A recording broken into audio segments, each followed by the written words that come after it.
Check this out. The dramatic moments as a local celebrity is knocked to the ground during a bar brawl. Plus, a Valley family facing off with their HOA, why they say their safety is now on the line. And two of the most powerful aircraft fall from the sky just hours apart.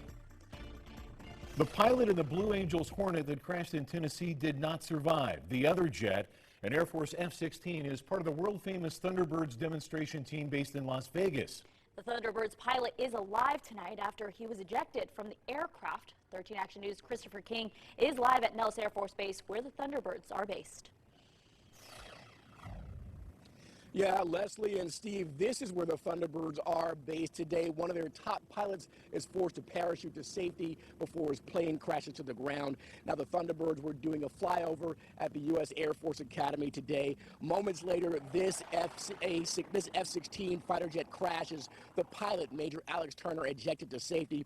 The plane largely intact despite slamming to the ground. Now, Turner is a veteran pilot with about 1,200 flight hours and about 270 combat hours. And Turner is the pilot's mom. She says the fear of watching her own son in a life or death situation is like nothing you can imagine. You have to trust that he knows what he's doing, that he has good training and whatnot, but it doesn't stop you when you're a mom. You just worry. Now, this is the second elite air show jet to crash today. A Navy pilot died after his Blue Angels FA-18 plummeted in Smyrna, Tennessee. Stay with us. We will have a full wrap of both of these terrible crashes coming up at 11 o'clock. Live at Nellis Air Force Base, Christopher King, 13 Action News. All right, thank you, Christopher. And just in right now, a vigil tonight for the pilot who died in that Tennessee crash. Again, as Chris said, the Blue Angels FA-18 Hornet went down near Nashville. A huge crowd of people were on hand to remember that pilot, many holding American flags and candles.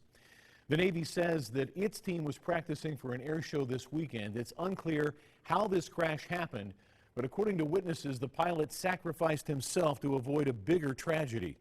He could have ejected, he could have taken out neighborhoods, he could have, but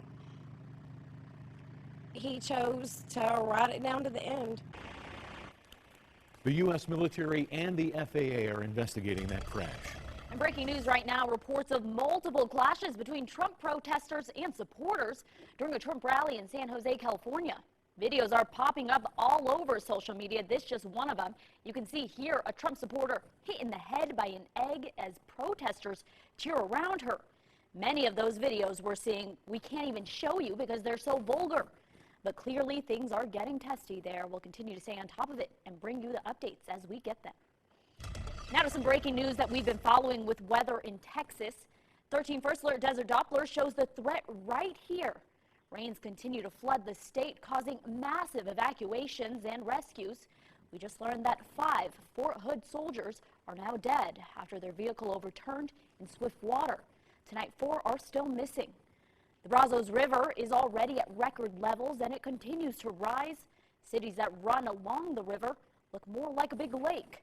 In the town of Rosenberg, house after house is flooded.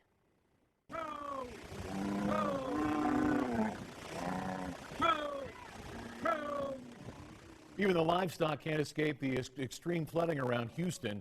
Dozens of cows were trapped by rising water in Fort Bend County. They were left to fend for themselves after their owners were ordered to evacuate. It's not clear how many cows survived. We're looking at some big weather developments here in southern Nevada. Temperatures easily reached triple digits today, but the heat is just getting started. 13 First Alert meteorologist Carlo Falco is tracking the numbers for us in the Weather Center right now. Carlo. Yeah, well, if you believe it, we're still in the triple digits across Las Vegas, around the valley. You can see the high roller right there lit up in orange, very apt to what happened today. 102 degrees, still hanging on North Las Vegas, 101 for Green Valley, out to Summerlin, 95 degrees. Spring Valley, 99, McCarran Airport, still at the triple digits. And this is what it looks like around the region. How about around the valley? Still holding on to 100 degrees up towards Centennial Hills. Anthem, just a smidge cooler, 94 degrees. We're still going to see very, very warm temperatures. You can just see we are very warm down in the southwest. Not showing up on this map right now, but I promise you that the excessive heat warning still is in effect. We'll talk about that excessive heat warning and just how hot it'll get for Las Vegas coming up your First Alert forecast. All right, thank you, Carlo. Surveillance video out of Fargo, North Dakota shows Property Brothers star and Las Vegas resident Jonathan Scott in a bar fight. That fight reportedly started as an argument after drinks were taken away at last call. This is video of the Property brothers when they visited the KTNV studio a few months ago. The Fargo City attorney says Scott won't be charged because of a lack of evidence. Some tense moments today at the North Las Vegas airport. A helicopter ended up on its side only seconds after trying to take off. Airport authorities say it happened during a training flight. 2 people were on board. Both are okay. An armed robber is on the run with a handful of cash. Early this morning, someone broke into the McDonald's near Lone Mountain in Decatur. Metro says this person got in through the back door. Thankfully, no one was hurt. Allegations of sex with a student has landed this CCSD teacher in custody. Police say Jonathan Schaefer, a teacher at Desert Pines, is facing more than a dozen counts of having sex with a student between 16 to 17 years old. He's being held at the CCDC on an $80,000 bail. He's accused of killing his parents at their Las Vegas vacation home and then taking his own life. But just before the murders happened, he reached out to 13 Action News. Everyone's like, yeah, you have problems. Everyone's got problems. And I'm like, no, you don't understand. 13 Action News reporter Masa Saidi spoke with family and friends looking into the shocking allegations. This is Aaron Wolf here. It's about 3:15 p.m. If you're listening to this now, it means that I'm dead. An audio message emailed to 13 Action News, and the moments before relatives say Aaron Wolf stabbed and shot both parents in their bedroom. I never asked for their money. I never asked for their help. I just asked for them to stop trying to kill me. Far from it, friends say. Jenn and Arthur Wolf deeply loved their mentally troubled son, even inviting Aaron into their home. But the 36-year-old, either secretly or openly, felt very different. Being in the home of the worst predators and violent psychopaths you've ever met, while Jen and Art literally threatened my life, had been violent towards me. Aaron sending 13 Action News evidence of the alleged abuse. Hundreds of pages, awful captions, pictures of bruises, videos and audio recordings chronicling his life as a child actor. Watch me make this stuff and disappear. Wendy and the good stuff. His career as a photojournalist. From the time when I was a little kid, all the way through adulthood.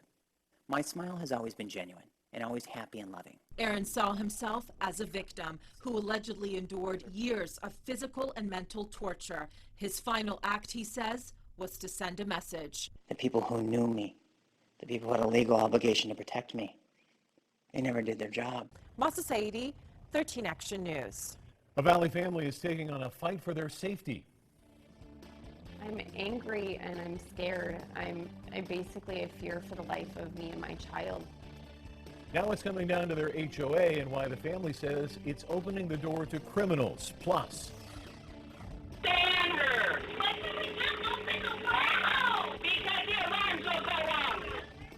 a student passes out on this school bus after being forced to endure a ride from hell.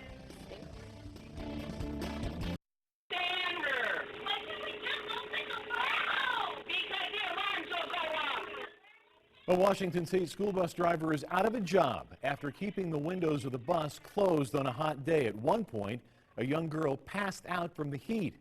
The driver was also heard telling students an alarm would go off if they opened the windows, but school officials say that's not the case. The driver was later fired.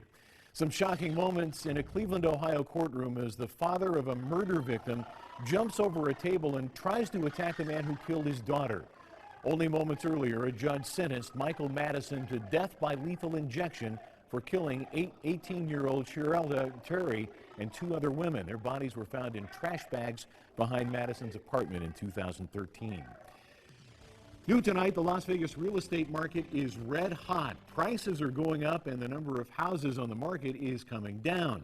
So what does this mean for buyers, sellers, and renters? Action News reporter Elizabeth Gadley is breaking it down for you and showing you some of the hottest areas around the valley.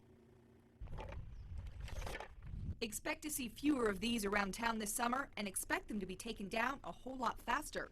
That's because according to Zillow, fewer homes are for sale in the Las Vegas area.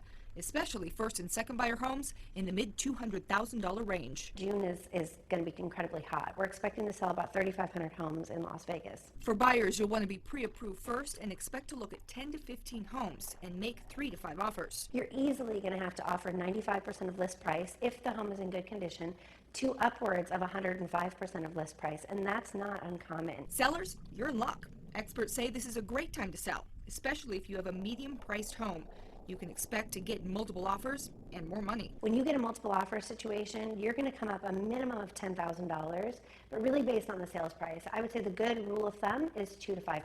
This house is right in that median price range in one of the hottest zip codes, and in the first 2 weeks, it got 7 offers, and it's expected to close right around the asking price. That's pretty common for what buyers are going to see when they're looking in this price range. They're going to see a lot of activity, a lot of competition, and they're going to need to come in strong. You can see on this map the 3 most competitive areas around the valley are all in the northwest and include homes in Silverstone Ranch, Centennial Hills, Los Prados Golf Course, and Summerlin communities. The 2 least competitive zip codes are in the central and southwest part of the valley. Home prices are up, but in Bachelor's opinion, this isn't impacting renters. She says rent has stayed pretty much the same over the last 5 years. Reporting near Decatur and Farm, I'm Elizabeth Gadley, 13 Action News. Well, speaking of red hot real estate, Michael Jackson's Las Vegas mansion is being put up for sale. The property is near Rancho and Alta for nearly $10 million. You get a 1.7-acre compound with 7 bedrooms and 12 full bathrooms. Jackson rented the home from 2007 until his death in 2009. And right now, record heat is pounding southern Nevada. You're looking at today's extreme temperatures. 107 in Enterprise, 108 in Anthem, and 105 in downtown Las Vegas. That's what 13 Action News reporter Michael Burton is having to endure right now. He joins us live from Maine and Charleston, where a lot of people will be bearing the heat alongside with him. Michael, how you doing? You know, Leslie, before I moved to Las Vegas... Action News Live at 6 begins with 2 breaking stories. A double murder-suicide leaves neighbors in one Summerlin community in shock. Plus, 1 person is dead as shots ring out just down the street from an elementary school. We have live coverage across the valley. Let's begin with Brian Callahan at the scene of that deadly shooting near Washington and Tonopah. Elizabeth. New at 6, police are trying to get a handle on an alarming trend. They're now investigating over 90 cases of squatters moving into homes that don't belong to them. And what you're looking at behind us is just a few house fires that have been started by them.